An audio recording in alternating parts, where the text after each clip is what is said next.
सीताराम सीताराम सीताराम कहिए, जाहि विधि राम राखे वही विधि रहिए। सीताराम सीताराम सीताराम कहिए, जाहि विधि राम राखे वही विधि रहिए।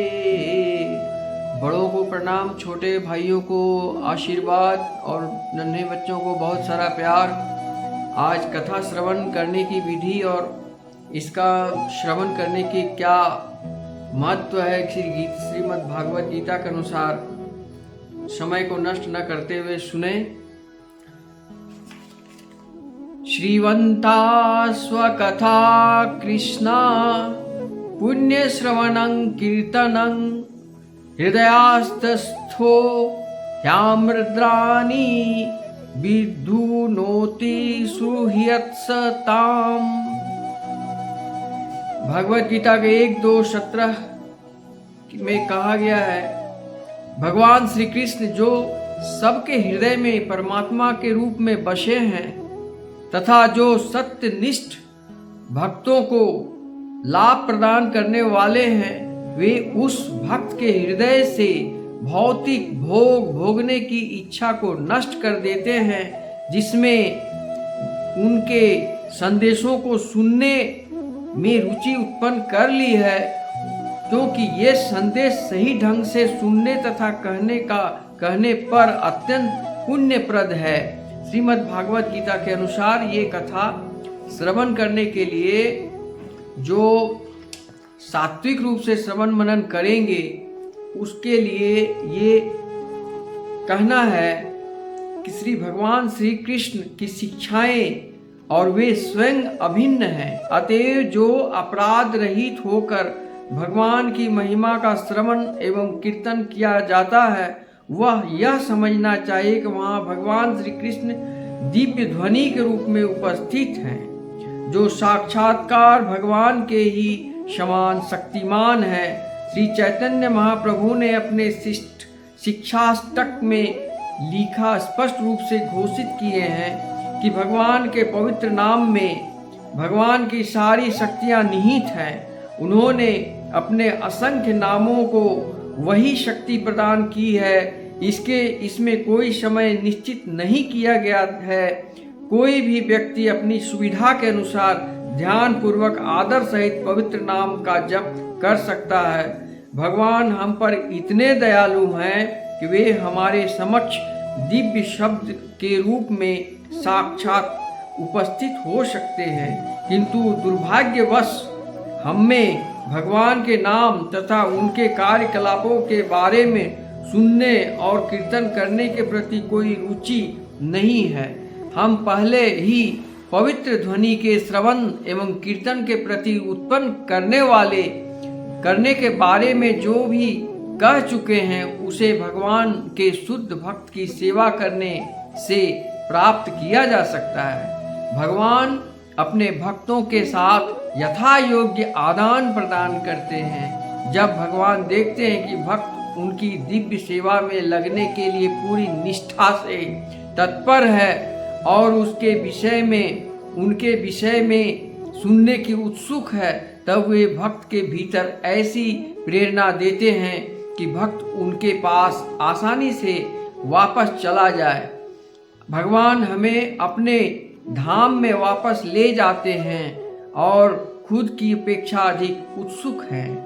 हम में अधिकांश भगवान के धाम में वापस नहीं जाना चाहते, क्योंकि कुछ ऐसे ही हैं जो भगवान के पास वापस जाना चाहते हैं, किंतु भगवान भगवत धाम वापस जाने की इच्छा करता है, जो उसे सब प्रकार के में से सहायता देते हैं। कोई व्यक्ति भगवान के धाम में तब तक प्रविष्ट नहीं हो सकता जब तक कि वो समस्त प्रकार के पापों से रहित न हो जाए। हमारे भौतिक पाप हमारे द्वारा भौतिक प्रकृति पर प्रभुत्व जताने की इच्छाओं के परिणाम है। ऐसी इच्छाओं से पिंड छुड़ा पाना अत्यंत कठिन है। भगवत धाम वापस जाने के मार्ग में भक्त में कामिनी तथा कंचन मुख्य बाधाएं हैं। भक्ति पथ के अनेक दिग्गज प्रलोभन पढ़कर मुक्ति पथ के विपक्त हो गए हैं, किंतु जब भगवान स्वयं सहायक बनते हैं तब भगवत गीता के प्राप्ति की प्रक्रिया सुगम बन जाती है। दोस्तों, मैं एक दृष्टांत देना चाहता हूँ। आज के युग में अधिकांश लोग एक बहुत बड़ी गलती कर रहे हैं। वो क्या? रात में जब शयन कक्ष में सोने के लिए जाते हैं तो मोबाइल पर बहुत सारी चीज़ देखते हैं जो विषय वासना, काम वासना को उत्साहित करता है। और सोने से पहले, नींद से पहले जो भी ध्यान लगा के आदमी सोता है, उसी ध्यान में रात भर विचरण करते रहता है। कॉन्शस और अनकॉन्शस। जब इंसान सो जाता है तो चेतन बंद हो जाती है और अचेतन खुल जाती है, और अचेतन मन में उन्हीं सारी बातों को सपनों के रूप में घूमता रहता है। फिर सुबह उठने पर भी वही का वही माइंड में आता है। इसलिए सोने के लिए जाने का मतलब है एक प्रकार मौत के मुंह में जाना। तो मौत आने पर अगर भगवान की नाम लिया जाए तो अगले जन्म में भी उसका प्रभाव मिलता है। इसलिए लोग कहते हैं कि मरने से पूर्व भगवान का नाम अवश्य लेना चाहिए। ठीक उसी प्रकार दोस्तों, सोने से पहले भगवान का नाम अवश्य लें और मोबाइल को स्विच ऑफ करके जिस रूम में आप सोते हैं वहाँ से अलग रखें। लेकिन अभी 80% लोग क्या करते हैं, मोबाइल देखते देखते सो जाते हैं और मोबाइल को वहीं पर माथे के पास ही रख देते हैं, और जिससे मोबाइल के अंदर जो रेडिएशन है जिससे उनकी दिल दिमाग को और बहुत सारे अंग को नष्ट करने में सक्षम होते हैं। खासकर बच्चों के पास मोबाइल को नहीं रखना चाहिए दोस्तों। ये मैं इसलिए बता रहा हूँ कि भागवत कथा के अनुसार जो हमें उस मार्ग में जाने को बाधक है उसमें से एक ये भी है। इसलिए सतपथ में जाने के लिए आपको सतोगुण में प्रवेश करने के लिए पहले आपको तमोगुण का त्याग करना होगा, फिर आपको रजोगुण मिलेगा, फिर रजोगुण के बाद आपको सतोगुण मिलेगा। हर एक चीज में, हर एक प्राणी में, हर एक वस्तु में, हर एक देव देवता में, दानव में, संसार में, ब्रह्मांड में, सभी चीजों में गरुड़ पुराण के अनुसार कहा गया है दोस्तों, और सभी पुराणों के अनुसार, वेद वेदांत के अनुसार ये 3 गुण प्रत्येक जीव में, प्रत्येक वस्तु में, प्रत्येक स्थान में पाए जाते हैं। सतोगुण, रजोगुण और तमोगुण। ये सृष्टि की ब्रह्मांड में ये क्यों बनाया गया है? सभी का अपना अपना कर्तव्य है। सतोगुण वाले हठात रजोगुण में नहीं आ सकते हैं, रजोगुण वाले तमो में नहीं आ सकते हैं, तमो वाले रजो में जा सकते हैं, और रजोगुण वाले सतोगुण में भी जा सकते हैं। लेकिन जो सतोगुण वाले हैं वो डायरेक्ट परमात्मा की ओर जाते हैं और परमात्मा को पाते हैं, और सतोगुण बड़ा सात्विक होता है। और तब सवाल आता है कि भगवान ये तमोगुण क्यों बनाए थे? जब ब्रह्मा जी ने ब्रह्मांड की सृष्टि की थी तो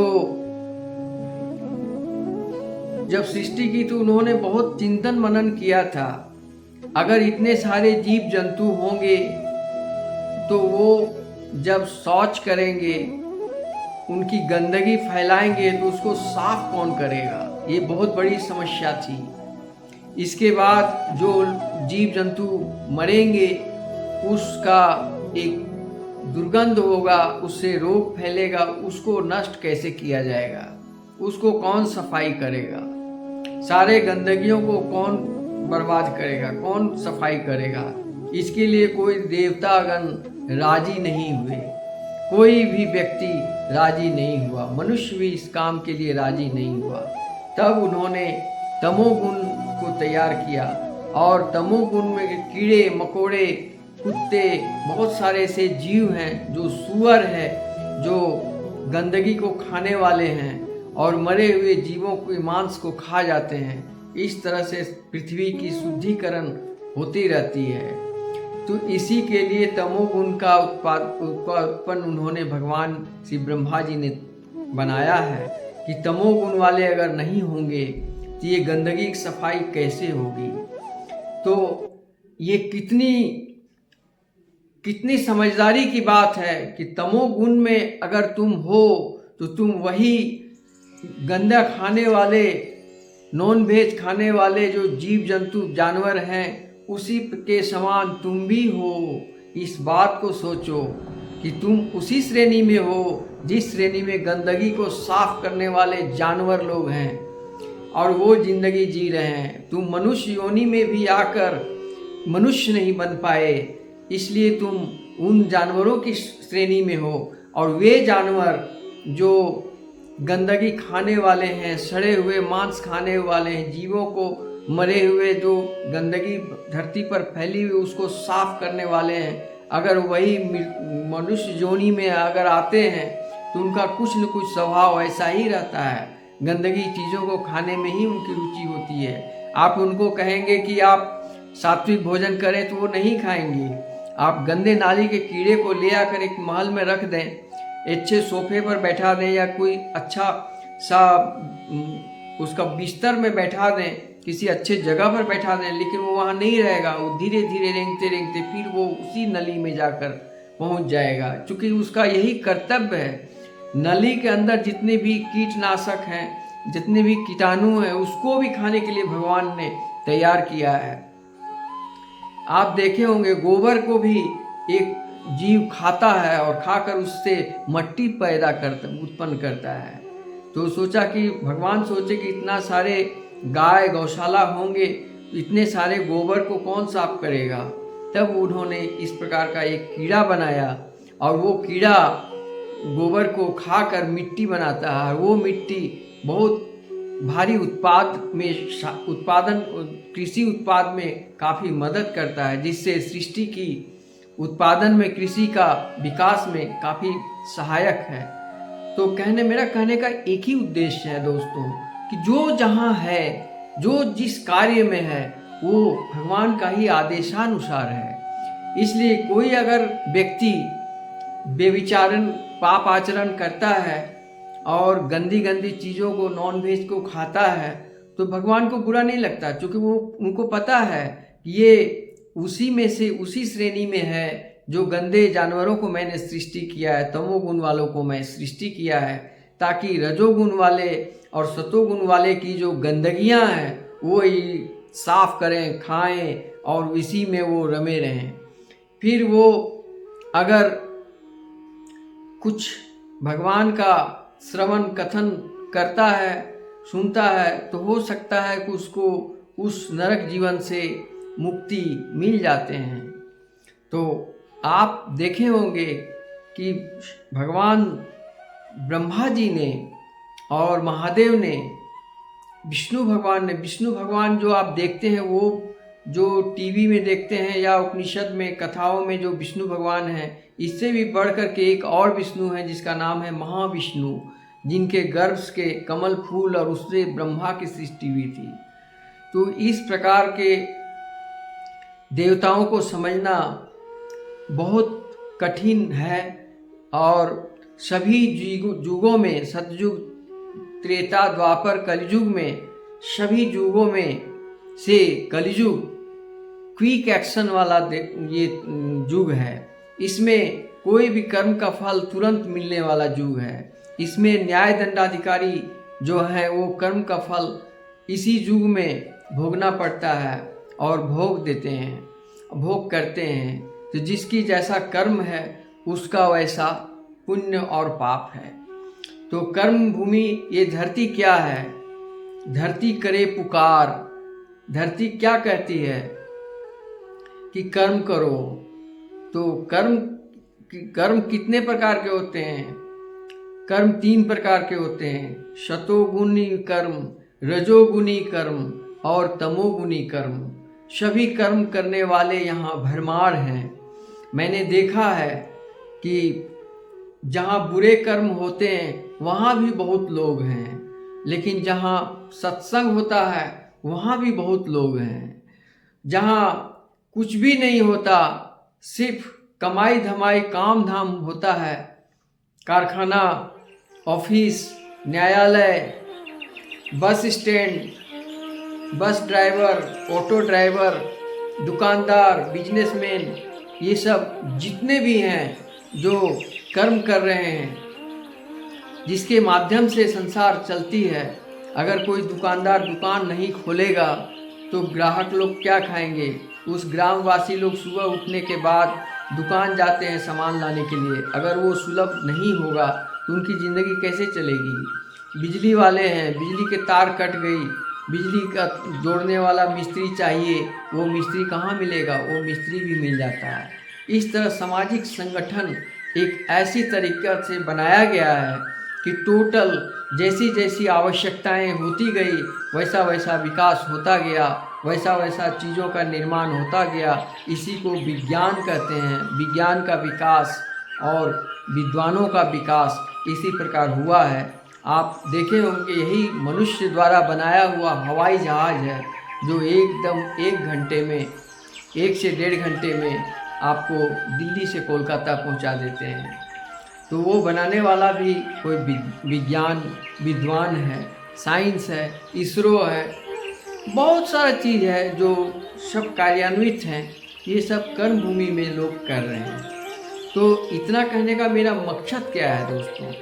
मैं क्या कहना चाहता हूँ? मैं कहना चाहता हूँ किसी को, तमोगुण वाले को भी आप निंदा न करें और ना ही किसी सतोगुण वाले की प्रशंसा करें।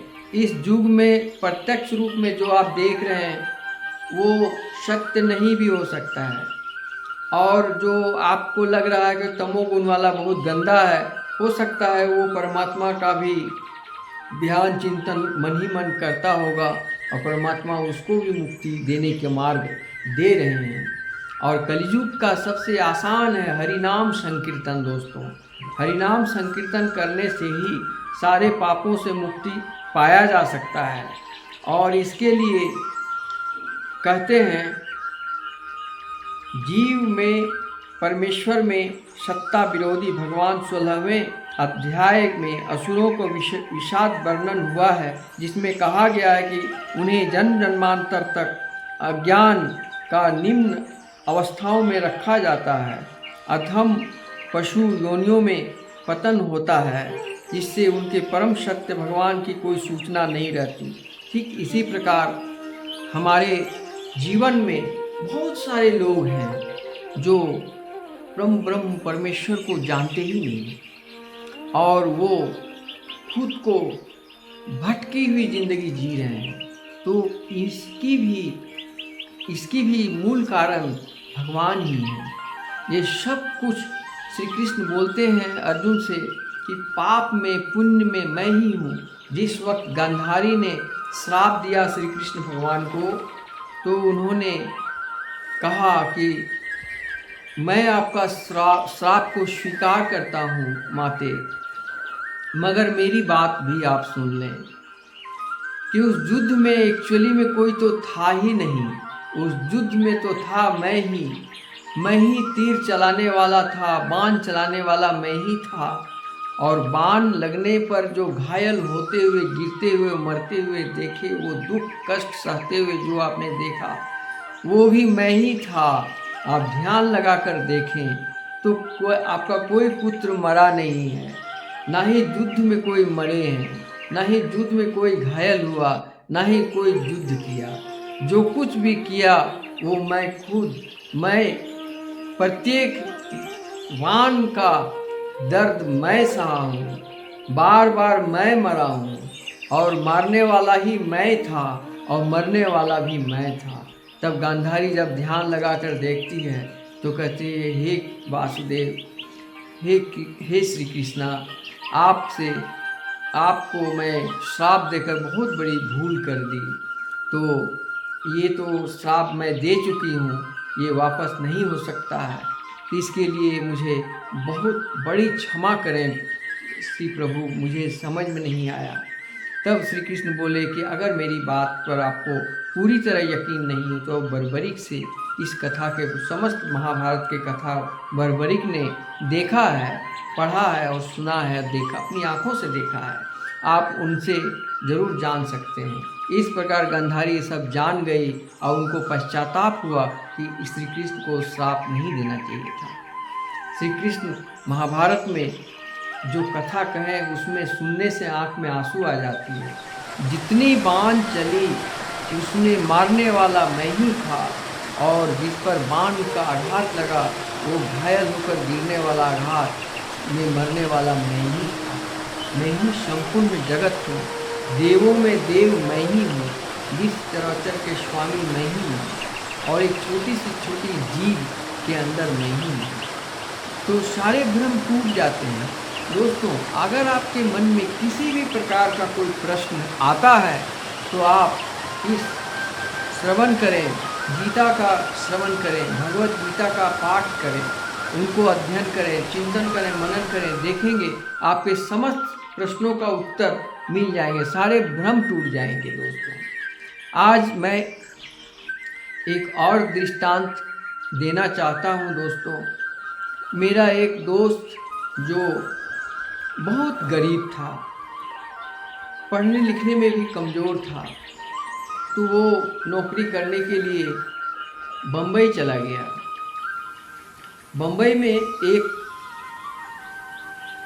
रेस्टोरेंट में वो कुछ काम करने के लिए सीखा, और सीखने के बाद वहाँ पर जो रेसिपी होता है पनीर पकौड़ा, तो पनीर पकौड़ा का रेसिपी सीखने के बाद वो वापस आ गया। आ करके वो अपना एक बिजनेस किया और अपना एक छोटा सा दुकान खोला, जिसमें पनीर पकौड़ा का रेसिपी, जो इस इलाके में उतना कोई दुकान ही नहीं था, लेकिन जब इसने खोला तो उसका पनीर पकौड़ा का दुकान खूब चलने लगा। और वो धार्मिक विचार का भी आदमी था। उससे मैं परिचित हुआ।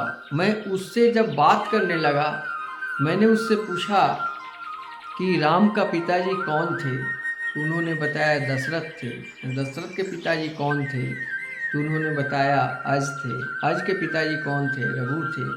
तब मैंने बड़ा आश्चर्यचकित हुआ कि भाई तुम बिजनेस करते हो, पनीर पकौड़ा बेचते हो। तो मैं बोला कि मैं बचपन से ही नॉनवेज नहीं खाता हूँ, और मैं श्री कृष्ण का भजन कीर्तन भी करता हूँ, और मैं सुबह भोग लगा के खाना खाता हूँ। मेरे घर में कृष्ण का मूर्ति है, जिसमें मैं पूजा करता हूँ। मेरी पत्नी भी पूजा करती है, मेरे बच्चे भी पूजा करते हैं। ये देखकर मुझे बहुत आनंद आया कि एक परिवार पूरा सात्विक है और भगवान का भजन कीर्तन कर, कोई किसी उसके घर में किसी प्रकार का किसी का रोग नहीं था, और उसका बिजनेस इतना चलता है कि कभी कभी मैं भी उसके पास पनीर पकौड़ा खाया हूँ। बिल्कुल वेज, 100% वेज दुकान, और शाम का टाइम में इतना भीड़ हो जाता है कि मैं क्या कहूँ। तो कहने का मतलब है कि दोस्तों, इस कर्म भूमि में पैसा कमाना बहुत ज़रूरी है। पैसा अगर न हो तो आपका कोई काम चलने वाला नहीं। तो पैसा कमाने के लिए आपको करना क्या है, छोटा छोटा काम करें, फिर धीरे धीरे वही काम बड़ा हो जाएगा। और काम करने में शर्म की कोई ज़रूरत नहीं है। काम कोई छोटा नहीं होता है। दोस्तों, मैंने एक और देखा, साइकिल बनाने वाला था। वो एक गैरेज में काम करता था, साइकिल के दुकान में। वो करते करते जब वो कंप्लीट सीख लिया तो वो अपना एक दुकान खोला। उसमें साइकिल तो क्या, अभी मोटरसाइकिल भी बनाना वो सीख गया है। उस गैरेज में मैं अपनी मोटर बाइक को बनवाता हूँ और उसी से सर्विसिंग कराता हूँ। तो वो बहुत अच्छा लगा हमको। वो भी सुबह 9 बजे 8:30 बजे दुकान खोल देता है और रात 11 बजे तक उसकी दुकान चलती रहती है, यानी मेहनत करता है।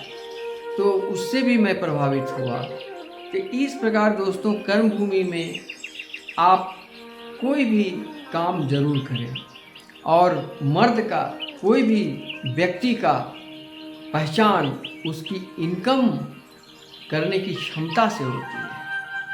अगर वो पैसा कमा नहीं सकता है तो वो कुछ भी नहीं कर सकता है। पैसा कमाना जरूरी है, तभी वो कहलाएगा, न कि बैठकर पैतृक संपत्ति को बेचकर, किसी से मांग कर, किसी से ठग कर, किसी पर आश्रित होकर जीना, ये मौत के समान है। इसलिए दोस्तों, सेल्फ कॉन्फिडेंस, आत्मबल को बनाकर जो अपने पैर पर चले, अपने दिमाग पर चले और अपने आप में मजबूत हो, इसकी पूर्ण शिक्षा हमें कहाँ से मिलती है? भागवत गीता से मिलती है। भगवत गीता का कथा सुने, आपको अंदर एक शक्ति मिलेगी। वही शक्ति परम परमेश्वर को उसको जगाओ। छोटा से छोटा भी काम करो, अगर कोई भी काम करो जिसमें तुम्हारा नाम हो जाए। जिस जगह पर, अगर नौकरी में हो वहाँ अच्छा ड्यूटी करो, अगर बिजनेस में हो तो वहाँ टाइम से जाओ और ईमानदारी से करो, वचन व्यवहार बढ़िया रखो, तुम्हारा बिजनेस चलेगा। तीसरा है खेती गृहस्थी। खेती गृहस्थी करने के लिए दोस्तों बहुत मेहनत करना पड़ता है। किसान, हमारे किसान भाई बहुत मेहनत करते हैं। मैंने किसानों को भी देखा है कि वो ठंडा, गर्मी, वर्षा कुछ भी नहीं मानते और वो खेतों में खून पसीना की मेहनत करके खेती करते हैं, उपजाते हैं। मेरे जो बगल में मार्केट है उसमें बहुत सारा देहात से सब्जियां आती है। मैंने उन लोगों को देखा कि वो सब्जियां अपने घर में पैदा करके, उत्पन्न करके वहाँ से वो लोग लेकर, माथे में टोकरी में लेकर सब्जियां लेकर आते हैं मार्केट में, और सुबह करीब 10-11 बजे तक सारा देहाती लोग बेच कर चले जाते हैं। कोई टमाटर लाया, कोई बैगन लाया, कोई पालक साग लाया, धनिया पत्ता लाया, बहुत सारा किसान लोग अपना उपजा करके लाते हैं।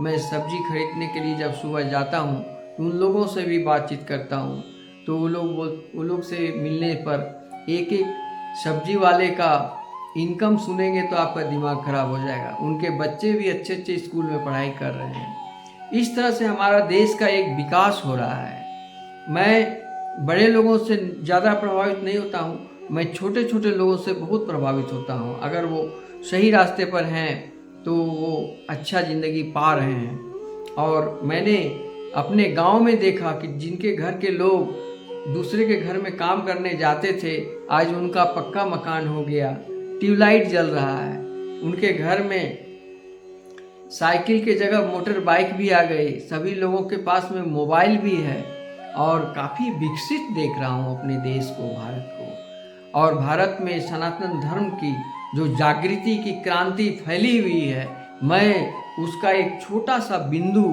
मैं दिखाना चाहता हूँ।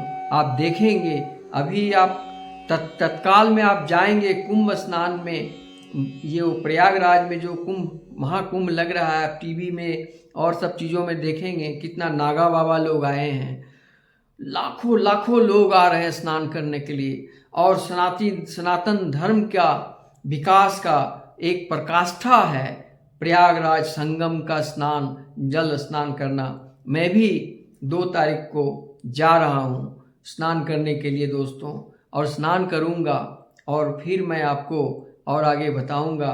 मैं टूटी फूटी भाषा में जो भी कथा मैंने सुनाया है दोस्तों, अगर आपको अच्छा लगे तो लाइक सब्सक्राइब करेंगे। इतना ही कहकर आज की कथा मैं समाप्त करता हूँ दोस्तों। हरे कृष्ण कृष्ण कृष्ण हरे हरे, हरे राम राम राम हरे हरे।